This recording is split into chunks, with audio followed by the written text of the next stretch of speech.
ለእስከዛሬው ለነበረን ነገር እናመሰግናለን። ቅድስት ሰው ለካ እንደዚህ ይቀየራል። እኔ ራሴ እሸኝሻለሁ። እሺ ኃላፊነቱን ወስጄ ሀገርሽ ድረስ እኔ አደርስሻለሁ።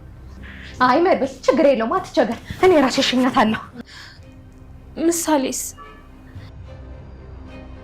ምን ነው ስትቆይ የራስሽ ልጅ መሰለችሽ እንዴ?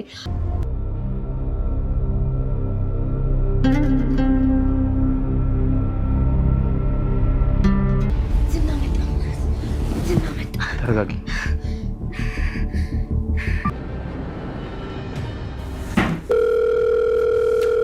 ሞገስ እባክህ ስልኩን አንሳው።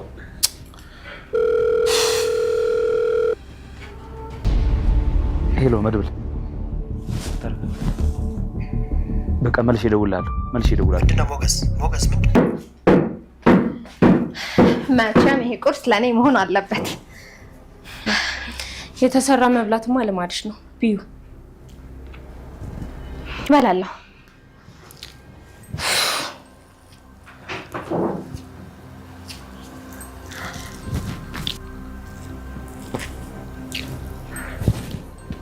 እሺ አይዞሽ፣ እኔም በተለይ ሰርቻ አበላሻለሁ።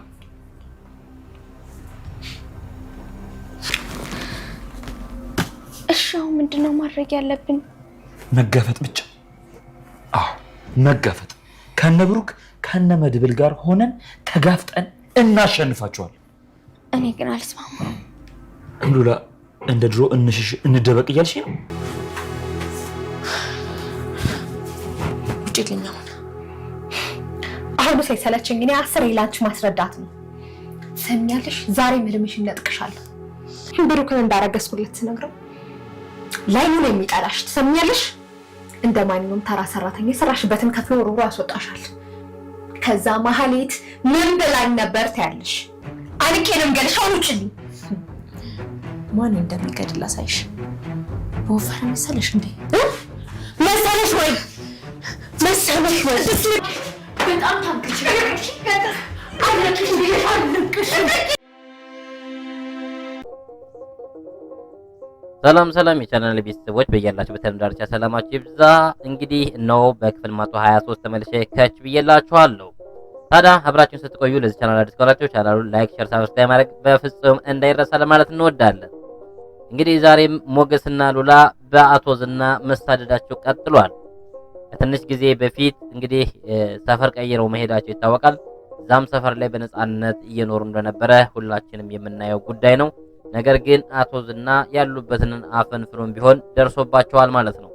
ይህ ደግሞ የሆነው ደግሞ እንግዲህ ሉላ ከሞገስ ጠበቃ ጋር መግባባት ባለመቻሏና ራሷን አሳልፋ ለሱ ልትሰጠው ባለመቻሏ በተፈጠረ ክፍተት እንግዲህ ያሉበትን ቦታ ለእነ አቶ ዝናና ለካሌብ ሰዎች አሳልፎ መረጃውን በመስጠቱ ቦታውን አውቆባቸዋል ማለት ነው። እንግዲህ ይህንንም ተከትሎ ሉላ ከዚህ ሰፈር ንጥፋ እያለችው ነው ሞገስንን።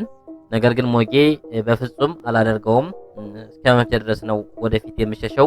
ከዚህ በኋላ ከብሩክና ከመድብል ጋር ሁኜ ተጋፍጬ በተወለድኩበት ቄ አንቺን እቅፍ አድርጌ መኖር ነው የምፈልገው፣ በምንም ተአምር የምሸሸው ጉዳይ የለኝም እያላት ነው።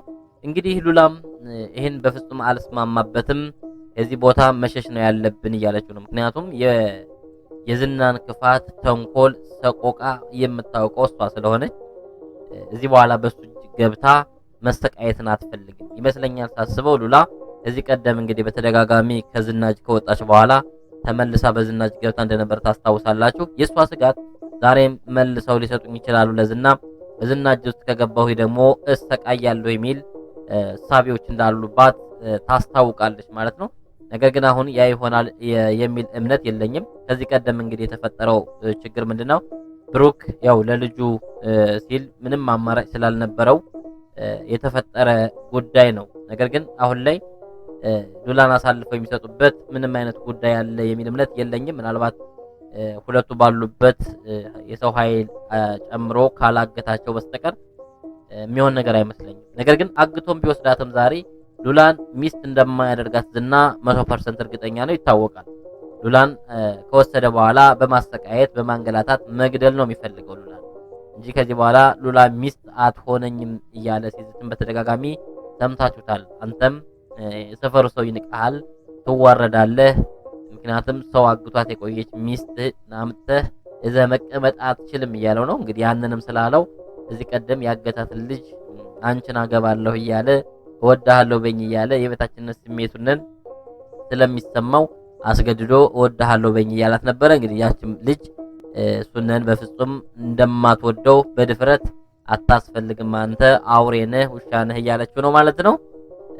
በዚህ ሁኔታ ላይ ነበር ያለው። አሁን ግን ሉላን ያለችበትን ቦታውን በማወቁ ከውጭ ላይ ደብዳቤ አምጥቶላቸው ሄዷል ማለት ነው። ስለዚህ አሁን እናንተ ኦዲየንሱ ሐሳብ እንድትሰጡበት ፈልጋለሁኝ። ሞገስ የሉላን ሐሳብ ሰምቶ ከዚህ ሀገር መጥፋት መቻል አለበት ወይስ ወንዳ ወንድነቱን ተጠቅሞ ከመድብልና ከብሩክ ጋር ቆሞ ጠላቶችን ተፋልሞ እዛው በቀየው መኖር መቻል አለበት ትላላችሁ? ሐሳባችሁን በኮሜንት መስጫው ስር ላይ አስቀምጡ። በሌላ በኩል ወይዘሮ ማህሌት እንግዲህ ከዚህ ቤት ከገባች ጀምሮ ቤቱን በአንድ እግሩ አቁመዋለች። እንደ ማህሌት አይነት የመርሳት ችሎታ ቢኖረኝ የት በደረስኩ ነበር እያለቻት ነው ቅድስት። እንግዲህ ወይዘሮ ማህሌት ሁሉን ነገር ረስታ የበደለችውን ነገር አይኗን በጨዋጥባ ነው እንግዲህ በዚህ የተቀመጠችው። ያም መሆኑ ሳያንስ ደግሞ ቅድስትን ከዚህ ቤት ለማስወጣት የማታደርገው የማትፈነቅለው ድንጋይ የለም።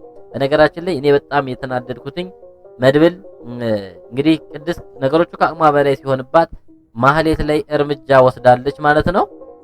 ያ በመሆኑ ምክንያትና ማህሌት ፌንት በመንቀሏ ምክንያት መድብል እንግዲህ ቅድስትንን ወደ ሀገርሽ እንሸኝሻለን እያለ ነው። እንግዲህ ምናልባት እነሱ ቅድስትን ጠልተዋት ላይሆን ይችላል።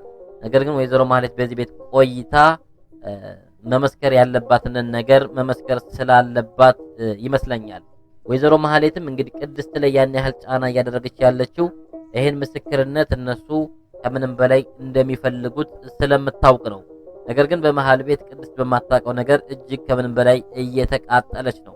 እኔ በባለፈው ታስታውሱ ከሆነ በዚህ ቤት ቆይታ መመስከሯ እንዳለ ሆኖ ብሩክ ከማህሌት ጋር አብሮ መተኛቱ እጅግ በጣም ነርቨስ አድርጎ የነበረ እንግዲህ ለቅድስትም በጣም ከባድ የሆነ ፈተና ነበረ። አሁን እሷ ብሩክን ማመን አልቻለች። ምክንያቱም አብሯት ተኝቷል። እንደዛ ልጁን ልትገልበት የነበረች ሴትዮ በአንድ መኝታ ላይ አፏት መተኛቱ ለቅድስት ከአእምሯ በላይ ነው። ስለዚህ በዚህ ቤት ውስጥ የማህሌት መቆየት ሌላ ሚሽን እየሰራች ሳይሆን ከብሩክ ጋር የማስታረቅ ነው የሚል ሐሳብ አንስታለች ማለት ነው።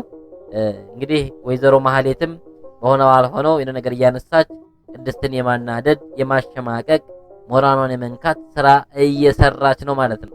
ያን በማድረጓ ምክንያትም እንግዲህ ሰዎች ከአቅም በላይ ሲሆንብን ሲፈታተኑን እርምጃ እንወስድ ይችላል። እሷም ያን ነው የተፈጠረው። ያንን እርምጃ ቀጥታ ከወይዘሮ ማህሌት ላይ ወስዳለች። ወይዘሮ ማህሌትም እንደምታዩት ፌንት ነቅላ ወድቃለች። ስለዚህ በዚህ ቤት ውስጥ እሷ ብትሞት እኛ ተጠያቂ እንሆናለን። ለምን ይሄን አደረግሽ? መታገስና ትዕዛዝ ማክበር አለብሽ። እሱን ካላደረግሽ ደግሞ ወደ ቤተሰቦች እንሸኝሻለን እያለ ነው መድብል። እውነት ቅድስት ወደ ቤተሰቦቿን ይሸኟታል ወይስ አይሸኟትም? ከሸኟትስ ቅድስት ተመልሳ ወደዚህ ቤት ትመጣለች አትመጣም የሚለውን ሐሳባችሁን በኮሜንት መስጫ ስር ላይ አስቀምጡልኝ። እኔ በበኩሌ ቅድስት ከዚህ ቤት ወጥታ የምትሸኝ ከሆነ ተመልሳ ወደዚህ ቤት ባትመጣ መልካም የወንድምነት ምክሬን ልመክራት ፈልጋለሁ። ምክንያቱም የእሷ ከዚህ ቤት መቆየት እሷን ከዚህ በላይ በሽተኛውን ያደርጋት ይችላል። አእምሯ በጣም ስለምትጨናነቅ ስለምታስብ ሌላ ውስጥ ልትገባም ትችላለች ብዬ አስባለሁ። ምናልባት ቅድስትን ማሳመን የሚችሉ ከሆነ ወይዘሮ ማህሌት ከዚህ ቤት እስከምትቆይበት ድረስ ወይም ምስክርነቱ መስክራ እስከምትሄድ ድረስ አንቺ ከዚህ ቤት ከምትቆይ ሌላ ቤት ሁኚ ከብሩክ ጋር ብላ እዛ መውጣት የሚችልና ማህሌት በዚህ ቤት መቆየት የምትችል ከሆነ ብቻዋንን እንደዛ ቢያደርጉ ጥሩ ነው። መድብል ባለበትና ራሷ ማህሌት ባሉበት ማለት ነው።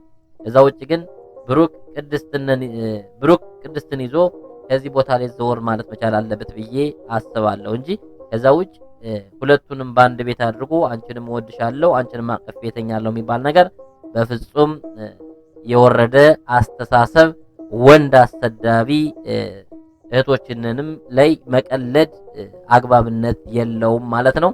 እኔ ይህንን ሐሳቡን እቃወማለሁ። የብሩክንን የምትቃወሙ ካላችሁ ላይክ አድርጋችሁ አሳዩ በተቃውሞና እንግዲህ ያለው ሁኔታ ይሄንን ይመስላል። ውድ ፋሚሊ በሌላ በኩል እንተና በሌላ በኩል እንግዲህ ደላላው ኤፍራታን አፍቅሮ እየየ ያለ ነው እንግዲህ በመሀል ክፍተቶች ተፈጥረዋል። ቅድስት ዳጣም እንግዲህ እዛ ቤት ውስጥ ለማስታረቅ ሄዳ ነበረ። ሁለቱን አስታርቃለሁ ብላ የማስታረቅ ስራዋን ሳትጨርስ ዝና ይደውልልሻል ወይ ያለቻት ኤፍራታም ልታስታርቂ ነው የመጣሽው ወይስ መረጃ ልትሰበስቢ ነው የመጣሽው ብላ አስደምብራታለች ማለት ነው። ውድ ፋሚሊ እንግዲህ ሞገስና ሉላ በጣም ተደናግጠው ነበረ። ስልክም ለመድብል አላነሳለት ብሎ ነበር። መድብልም ስልኩ አልሰራለት ስላለ ወደነ ሞገስ በፍጥነት ደርሷል ማለት ነው። እንግዲህ በዛም ቤት ላይ የነበረውን ያገኙትን ደብዳቤ ያነበው ይህ ደብዳቤ የዝና ሳይሆን የጠበቃው ነው ሊሆን የሚችለው ብሎታል ማለት ነው። እንግዲህ ሞገስም መለስ አድርጎ ሲያገናዝብ ከዚህ ቀደም ብዙ መረጃዎች ስለያዝንብህ ለሚስትህ እንልካለን ብሎ ስላንገራገረው ምናልባት ከዛ ነገራቸው እንዲቆጠቡ በሚል ይመስለኛል አይ ቲንክ ይሄንን ደብዳቤ አምጥቶ ቤታቸው በር ላይ ያስቀመጠው ማለት ነው። ትልቁ ስህተት የሰሩት በእርግጥ ዝናና ጠበቃው እንዲተዋወቁ ማድረጋቸው ትልቁ ስህተት የተፈጠረው ከዛ ጋር ነው። ምክንያቱም ዛሬ ሉላን እስካላገኘ ድረስ ጠበቃው ከዝና ጋር በኩል እኩል ጠላት ሊሆናባቸው ይችላል ማለት ነው። ሌላ በኩል ዝና እንግዲህ መወገድ ያለባቸውን ሰዎች ሁሉ ማስወገድ መቻል አለብን እያሉ ነው። ያገቷትን ልጅም ደግሞ ገንዘብ ቤተሰቦቿ ሊከፍሉላት ስላልቻሉ ኩላሊቷን ለባለ ሀብት ለመሸጥ ውሃ ከአቅሟ በላይ እንድትጠጣ እያደረጉና ጤናዋን እንድትጠብቅ እያደረጉ ነው ማለት ነው። እንግዲህ በከተማችን ውስጥ እንደነዚህ አይነት ጋንግስተሮች በነገራችን ላይ ብዙዎች አሉ። ይህ ድራማ ሊመስል ይችላል፣ ግን እውነት ነው። አብዛኞቹ ልጆች እየታገቱና ጤናቸው ተመርምሮ ውሃ እንዲጠጡ በአግባብነት ተይዘው ተጠብቀው ኩላሊታቸውን የታመሙ ባለሀብቶች ሲኖሩ ኩላሊታቸውን እያወጡ የሚሸጡ ሰዎች፣ አጋቾች፣ የሕክምና ባለሙያዎች እንዳሉ ማስተማሪያ ሊሆን ይችላልና በዚህ አጋጣሚ ልጆቻችሁን መጠበቅ በጣም ግድ ይላል ማለት ነው። ሰው ጠፋ ሲባል ዝም ብለው ያለ አንድ ፐርፐዝ እንደማይጠፋ መታወቅ መቻል አለባችሁ። እዛ ውጭ አንድ ባለሀብት ኩላሊቱን ታሞ ወደ ውጭ ሀገር ሕክምና ሄደ ሲባል እዛ ሀገር ሄዶ የከብት ወይም የአሳማ እንደማይገጠምለት ማወቅ መቻል አላችሁ። ብዙ ጊዜ እዚሁ ከሀገራችን ከሰዎቹ እንደዚህ አይነት ሰዎች ላይ መስዋዕትነት ተደርገው ተሄዶ እዛ ሰርጀሪ ተሰርቶ እንደሚመጡም ማወቅ መቻል አለብን ለማለት እወዳለሁ። ውድ ፋሚሊ እንግዲህ ቶሎ ቪዲዮ የምሰራላችሁ ይሆናል። ታዲያ ግን ቻናሌ ቪዲዮዎች እየታዩልኝ ስላልሆነ በደንብ ላይክ አድርጉልኝ፣ ሼር አድርጉልኝ ለማለት እወዳለሁ። ቀጣይ በሌላ ፕሮግራም እስከምንገናኝ ድረስ በያላችሁበት ያለን ዳርቻ ሰላማችሁን እየተመኘሁኝ ሰላም